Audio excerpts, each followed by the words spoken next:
നിങ്ങൾ അച്ഛനും മോളും കൂടി ഇങ്ങനെ നാടകം കളിച്ച് നടന്നാൻ പറ്റില്ല. ബാങ്കിന്റെ ലോൺ എടുത്തിട്ടുണ്ടെങ്കിൽ അയാൾ തിരിച്ചു പിടിക്കാൻ ചെയ്യും.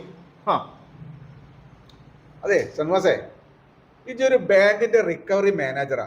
അതിന്റെ ഒരു ഭാവത്തോട് കൂടി വേണം ഡയലോഗ് പ്രസന്റ് ചെയ്യാൻ.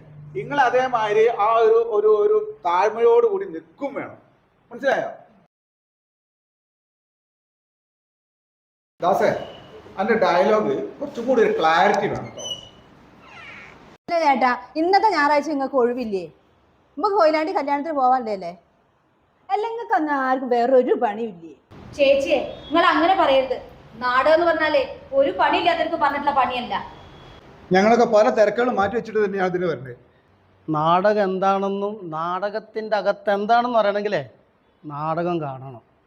ഏച്ചിയെ, നാടകങ്ങളും നാടകക്കാരും ഉള്ളത് കൊണ്ടാണ് സമൂഹത്തിൽ ചില വിപ്ലവകരമായ മാറ്റങ്ങൾ ഉണ്ടായത്. ഏച്ചി ഒരു കാര്യം ചെയ്യും, ജനുവരി 11 കോഴിക്കോടൻ കളിത്തട്ടിന്റെ ഒരു നാടകോത്സവമുണ്ട് നല്ലൂരിൽ വെച്ചിട്ട്. അതിന് വരീന്ന്. അതാണ്